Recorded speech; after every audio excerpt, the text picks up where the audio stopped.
Current affair फंडा। आज हम इस वीडियो में बात करेंगे कुछ multiple choice question of physics, और जिसमें हम देखेंगे कि किस प्रकार से हम फिजिक्स के कंसेप्ट्स को क्वेश्चंस में अप्लाई करते हैं। अब तक जो हमने पढ़ा है उसी में से ये हमने एक एमसीक्यू हमने बनाया है जिसको आज हम सॉल्व करेंगे। Before starting the video, one thing is that कि इस वीडियो के नीचे आपको सब्सक्रिप्शन का एक ऑप्शन दिखाई दे रहा है, तो आप अगर हमारा वीडियो पहली बार देख रहे हैं so please subscribe our channel. आप इस वीडियो को लाइक कर सकते हैं, इस वीडियो अपने कमेंट दे सकते हैं और साथ में इस वीडियो को आप शेयर भी कर सकते हैं। So let us start with the first question, that is a particle is moving in a circular path of radius r. The displacement after half a circle would be. इस question में हमसे कहा गया है, सबसे पहले हम क्वेश्चन को समझने की कोशिश करेंगे कि एक पार्टिकल है जो कि एक सर्कुलर पाथ मतलब एक गोल पाथ में घूम रहा है जिसका रेडियस r है। मींस सबसे पहले हमने एक सर्कल बनाया, that is a circular path, इसका रेडियस है r, from the radius that is r। और एक पार्टिकल, ये मान लीजिए कि पार्टिकल ये यहाँ है और ये पार्टिकल इस सर्कुलर पाथ पर मूव कर रहा है। So the displacement after half a circle would be, इसमें हमसे पूछा जा रहा है डिस्प्लेसमेंट कि जब वो हाफ सर्कल कवर कर लेगा तब उसका डिस्प्लेसमेंट क्या होगा। सो ये मान लीजिए कि इस वक्त पार्टिकल इधर है, अब यहाँ से ट्रेवल करना शुरू किया एंड हाफ सर्कल हो गया इधर। सो दैट मीन्स कि पहले इसका स्टार्टिंग पॉइंट था P और उसके बाद उसका एंड पॉइंट है Q। सो P से Q के बीच में डिस्प्लेसमेंट क्या होगा, डिस्टेंस एंड डिस्प्लेसमेंट। यहाँ ये दो टर्म की बात आ रही है, डिस्टेंस एंड डिस्प्लेसमेंट। इन दोनों के बीच में क्या फर्क है, ये हमने फिजिक्स के जो स्टार्टिंग वीडियो हैं जिसमें मोशन पढ़ाया गया था उसमें हमने इसको डिटेल में कवर किया है और साथ में काफ़ी सारे हमने एग्जाम्पल भी वहाँ पे लिए थे। सो देयरफॉर यहाँ मैं सिर्फ इतना ही कहूँगी कि दैट डिस्प्लेसमेंट मीन्स P से Q के बीच का कितना, दैट मीन्स जो मीन डिस्टेंस है वो कितना कवर है। So from this, as you know, from the centre this distance is also r, so therefore displacement that is equal to pq is equal to that r plus r, means अगर मैं इसको o point कहती हूँ therefore po plus oq, therefore r plus r that is equal to 2r.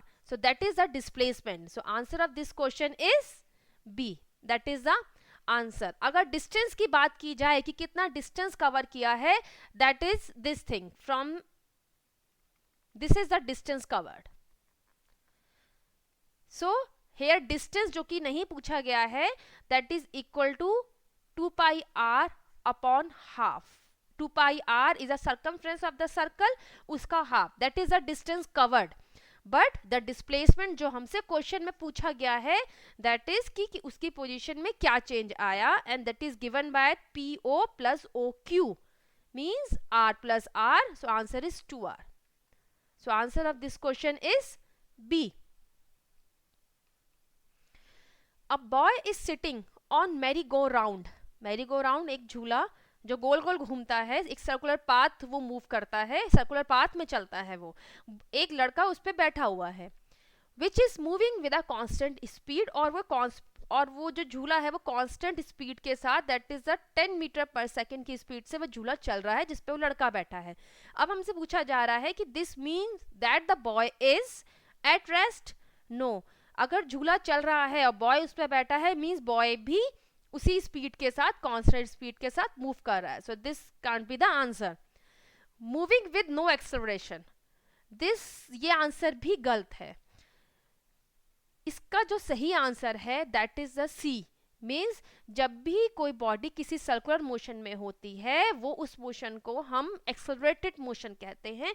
इसका भी detail part हमने motion जो हमने वीडियो डिस्कस किया था उसमें हमने कवर किया है, दैट व्हेनेवर अ पार्टिकल और अ थिंग और a body is move in a circular path में जब वो मूव करती है उसके मोशन को हम एक्सेलरेटेड मोशन कहते हैं। So answer of this question is C. अगर आपको इसकी डिटेल चाहिए so please you should watch, एक बार वो वीडियो आप जरूर देखिएगा। In which of the following cases of motion the distance moved and the magnitude of displacement are equal. अब हमसे पूछा जा रहा है कि इनमें से ही कुछ केसेस हमें गिवन है, इन केसेस में किस केस में distance moved and the displacement are equal, ये दोनों क्वांटिटी इक्वल होंगी, डिस्टेंस और डिस्प्लेसमेंट। फर्स्ट केस देखते हैं, if the pendulum is moving to and fro. Pendulum जब टू एंड फ्रो मूवमेंट होता है मींस आगे पीछे, ये मान लीजिए ये पेंडुलम है, तो पेंडुलम का इधर मूवमेंट और पेंडुलम का यहां मूवमेंट, मींस पहले एक बार पेंडुलम ऐसे आया और उसके बाद फिर ऐसे चला गया, सो इसको कहा जाता है to and fro movement. If the pendulum is moving to and fro, if the car is moving on a straight road, second case है कि जब एक स्ट्रेट रोड पर कार चल रही है, ये मान लीजिए ये कार पहले यहां थी, अब वो कार आर पर आ गई। If the car is moving on a circular road, on a circular road की बात करें मींस कि एक सर्कुलर पाथ पे वो कार मूव कर रही है। If the planet is moving around the sun, this is also a circular path और elliptical path.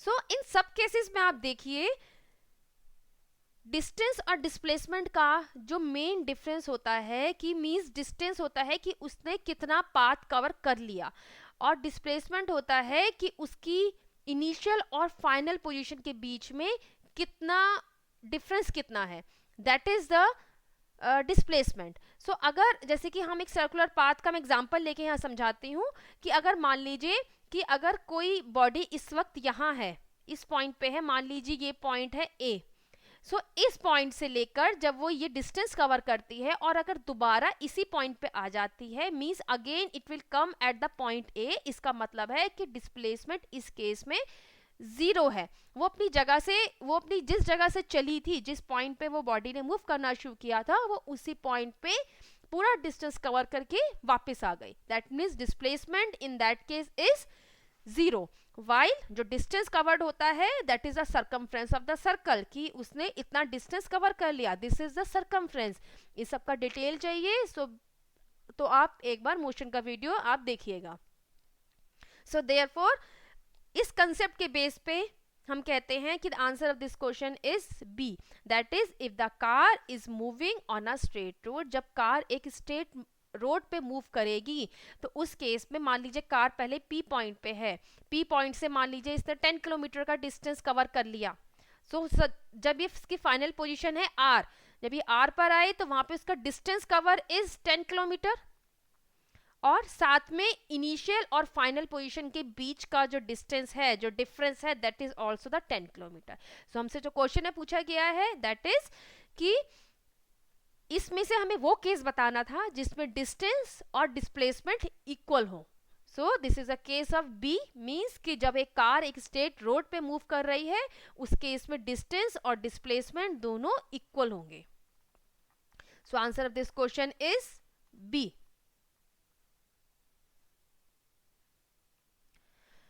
A freely falling object travel 4.9 meter in first, 14.7 in second one and 24.5 in third second so on. Means ये जो given है ये distance cover है। एक freely falling that means a freely falling object क्या होता है, that means जो under the gravity of the earth वो नीचे की तरफ आता है। जैसे मैंने किसी बॉल को ऊपर से एक हाइट से छोड़ दिया, सो अब वो under the gravity of the अर्थ, उसके गुरुत्वाकर्षण की वजह से, उसकी ग्रेविटेशनल फोर्स की वजह से, अर्थ की ग्रेविटेशनल फोर्स की वजह से वो बॉल नीचे आएगी। सो यहाँ किसी बॉल का जिक्र नहीं है बट मैंने उस ऑब्जेक्ट को बॉल मान लिया। 4.9 मीटर का डिस्टेंस फर्स्ट सेकंड में कवर हुआ, 14.7 मीटर का distance second, that means second second में कवर हुआ, और उसके बाद 24.5 मीटर का जो डिस्टेंस है वो उसने थर्ड सेकंड में कवर कर लिया। इस डाटा से क्या पता लगता है, इस डाटा से पता लगता है कि जब भी कोई फ्रीली फॉलिंग ऑब्जेक्ट होता है it is a case of uniform acceleration. So answer of this question is a, that is जब भी कोई बॉडी ऊपर से उसको छोड़ा जाए और वो फ्रीली फॉल होती है under the gravitational force of the अर्थ, हमेशा ऑलवेज उसका जो मोशन होता है वो यूनिफॉर्म एक्सेलरेशन होता है। So this is the answer, that is a. The slope of speed time graph gives, जब भी हम ग्राफिकल क्वेश्चन काफी एग्जाम्स में पूछे जाते हैं, ये मान लीजिए y एक्सिस है, that is x axis, x axis के ऊपर टाइम का हमने स्केल लिया है और y एक्सिस के ऊपर स्पीड है, स्पीड मीटर पर सेकेंड में और टाइम है सेकेंड में। सो अब हमसे पूछा जा रहा है the slope of the speed time graph gives, इसका जब हम स्लोप बनाए, ये मान लीजिए ये एक किसी बॉडी का वो उसकी दैट मीन्स किस तरीके से वो मूव कर रही है, उसका क्या मोशन है, उसका ही ग्राफिकल रिप्रेजेंटेशन है। इसका स्लोप क्या होगा, the slope is equal to this, that means slope is given by y upon x, means जो y पे इसके कोऑर्डिनेट हैं divided by coordinate at x। So therefore it is, जब भी स्पीड टाइम ग्राफ का slope लिया जाएगा it gives acceleration, ये कहा जाए ये हमेशा ही एक्सेलरेशन देगा। So therefore answer of this question is acceleration, that is C. The area under the speed time graph represent a physical quantity which has the unit. फिर से एक बार यहाँ उसको ड्रॉ कर लेते हैं, x axis, y axis, speed and time. Means speed time जब हम ग्राफ की बात करते हैं उस पे जो एरिया कवर्ड होता है, दैट एरिया कवर्ड एक फिजिकल क्वांटिटी को वो बताता है। वो फिजिकल क्वांटिटी, ये मान लीजिए यहाँ पे मैं एक यूनिफॉर्म मोशन का रिप्रेजेंटेशन लेती हूँ कि ये जो बॉडी है वो यूनिफॉर्म मोशन में चल रही है, यूनिफॉर्म वेलोसिटी के साथ, यूनिफॉर्म स्पीड के साथ वो मूव कर रही है, और साथ में इसका जो एक्सेलरेशन है वो भी यूनिफॉर्म है, क्योंकि ये जो ग्राफ है वो स्पीड और टाइम का ग्राफ है। सो देयरफॉर अब यहां say that means area under the, ये जो एरिया है, this area, this shaded area,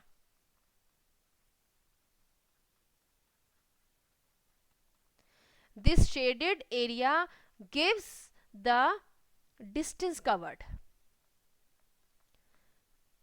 जब भी हम स्पीड टाइम ग्राफ की बात करते हैं तो स्पीड टाइम ग्राफ के अंडर जो एरिया कवर्ड होता है, that area covered gives the distance covered. That means कि जो एरिया, जो ये मान लीजिए मैंने इसको यहाँ से ए बी सी डी, तो ये जो ए बी सी डी, इस केस में ये एक स्क्वायर फिगर आ रही है। सो इसका जो एरिया है that gives the distance covered, और जो डिस्टेंस कवर्ड होता है इसकी एसआई यूनिट ऑलवेज हम मीटर में लेते हैं, metre. So therefore answer of this question is C, that is metre.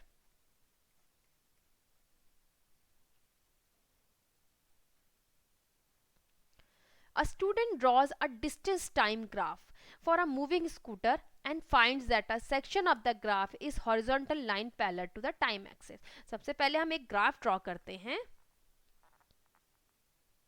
x axis और y एक्सिस पे, और जो ये ग्राफ है वो ग्राफ है डिस्टेंस एंड टाइम का ग्राफ। तो टाइम और यहां पर हो गया distance, distance is in metre और time is in second. So एक स्टूडेंट ने एक स्कूटर का डिस्टेंस टाइम ग्राफ जो है वो ड्रॉ किया, और उसका जो डाटा आया उसके बेस पर the graph is a horizontal line parallel to the time axis. Time axis that is a x axis, उसके ऊपर एक उसके पैरेलल एक लाइन आई, उसका जो डाटा आया उस डाटा से जो उसने ग्राफ ड्रॉ किया that shows a parallel line to the x axis. अब हमसे पूछा जा रहा है which of the following is correct about this section, इसके बारे में कौन सा स्टेटमेंट करेक्ट है। Distance travelled is maximum is in this section, no. Distance travelled is minimum in this section, this can't be the answer. Distance traveled is 0 in this section. Scooter has uniform speed in this section. So, इस case में कहा जाए कि जब हम distance और time graph के बारे में बात करते हैं, सो डिस्टेंस एंड टाइम का graph it gives the uniform speed or the speed. So लेकिन वन थिंग इज दैट कि जैसे जैसे टाइम आगे बढ़ा, टाइम आगे बढ़ता जा रहा है, लेकिन उसका जो डिस्टेंस कवर्ड है वो वहीं का वहीं है. मीन्स इसका कहा जाए कि इसका जो डिस्टेंस कवर्ड है वो जीरो है, वो जिस पॉइंट पे था वो उसी पॉइंट पे है. ये मान लीजिए कि यहाँ पे 0 2, इसकी मैं नंबरिंग कर लेती हूँ, 8 और 10. सो एट 0 सेकेंड पे जब उसने स्टार्ट किया, वो मान लीजिए कि वो 10 मीटर के डिस्टेंस पे था. उसके बाद आफ्टर 2 सेकेंड ये फिर से 10 मीटर के डिस्टेंस पे है. आफ्टर 4 सेकेंड ये फिर से 10 मीटर के ही डिस्टेंस पे है. आफ्टर 6 सेकेंड ये अगेन 10 मीटर के डिस्टेंस पे है. आफ्टर 8 सेकेंड ये फिर से 10 मीटर के डिस्टेंस पे है. इसका मतलब क्या है कि उसका जो डिस्टेंस ट्रेवल है, जो डिस्टेंस कवर्ड है वो जीरो है. वो जहाँ था इनिशियली, वो कितना भी टाइम बीत जाए वो वहीं पर है. इसका मतलब क्या हुआ कि the distance travel is zero in this section. So answer of this question is C. Scooter has uniform speed in this section.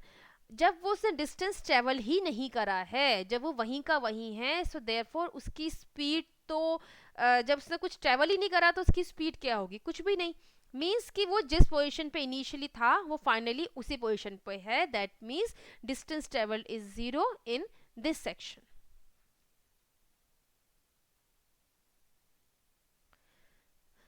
In the speed time graph of the following of a moving object is shown here. यहाँ पे हमें एक graph दिया गया है और ये speed time का ग्राफ है. Mean speed at the y axis और x एक्सिस पे है time. Speed is in metre per second और time is in second.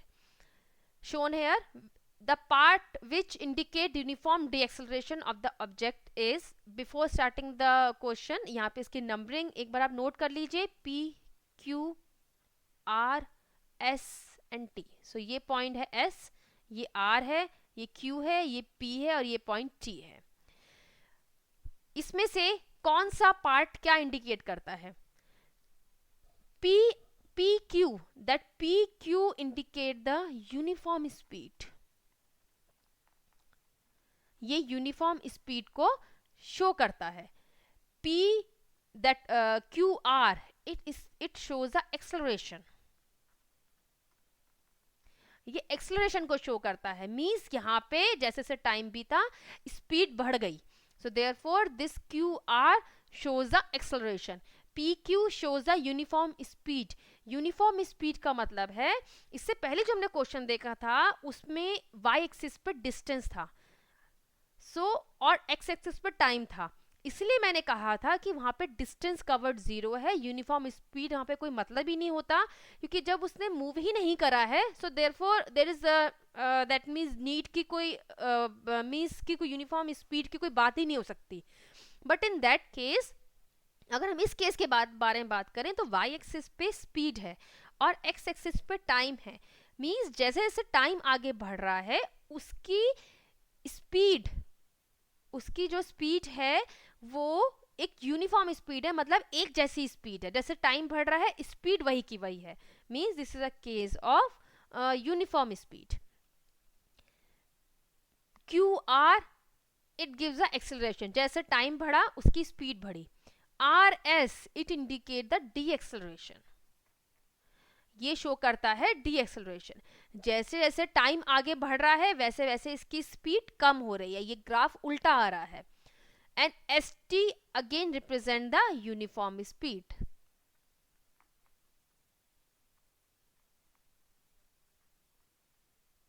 So therefore answer of this question is RS. RS shows the uniform deceleration of the object. That is the answer.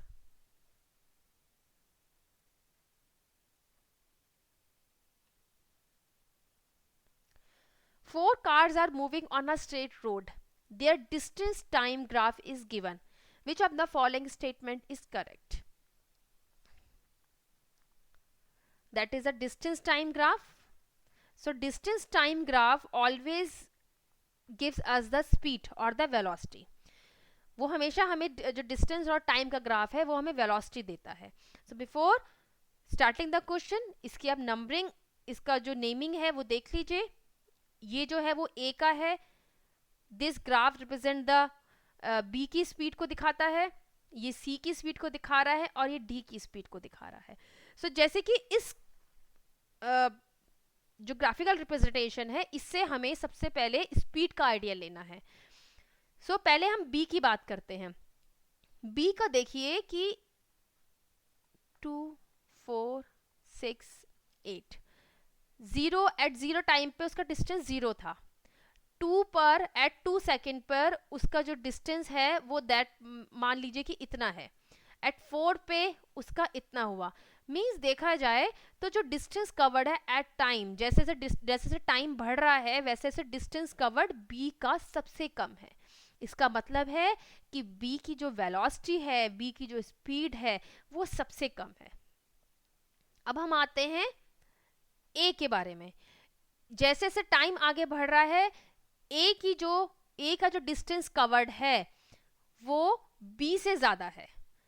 ये देखिए, मान लीजिए मैं एक point यहाँ पे ले लेती हूँ, ये मान लीजिए आफ्टर 6, ये मैंने एक मान लिया कि आफ्टर 6 सेकेंड पर बी ने जो डिस्टेंस कवर किया वो इतना था, मान लीजिए 2। जो ए ने डिस्टेंस कवर किया वो हो गया मान लीजिए 6, और जो डी ने डिस्टेंस कवर किया वो हो गया 8, और जो सी ने डिस्टेंस कवर किया,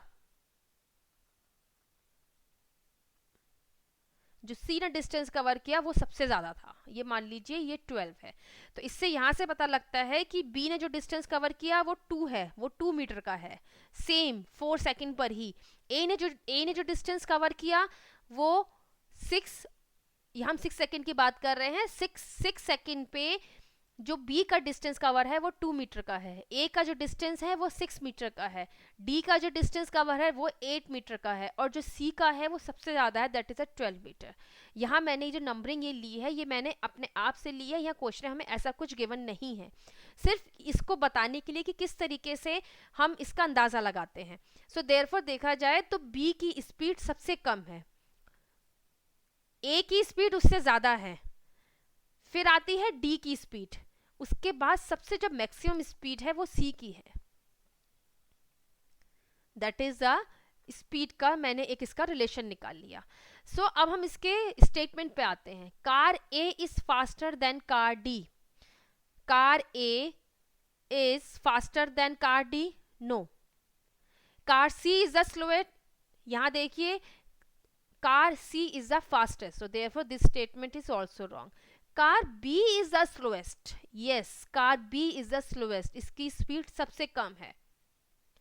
car D is faster than car C, car D is faster than car C, no. So therefore answer this question is सी।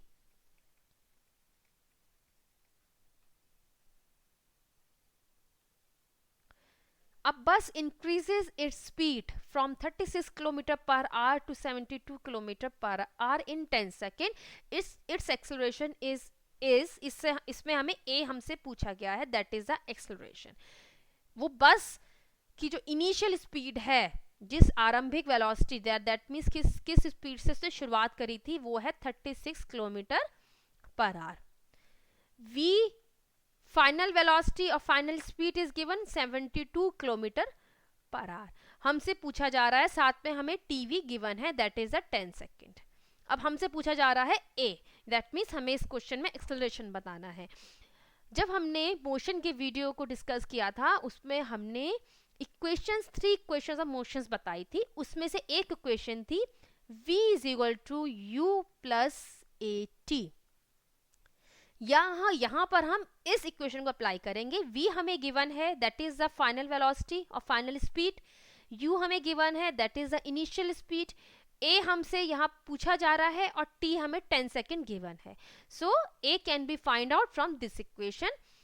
इसको सिंप्लीफाई कर लीजिए, v minus u is equal to a t, and v minus u divided by t is equal to a. इस relation को हम apply करेंगे।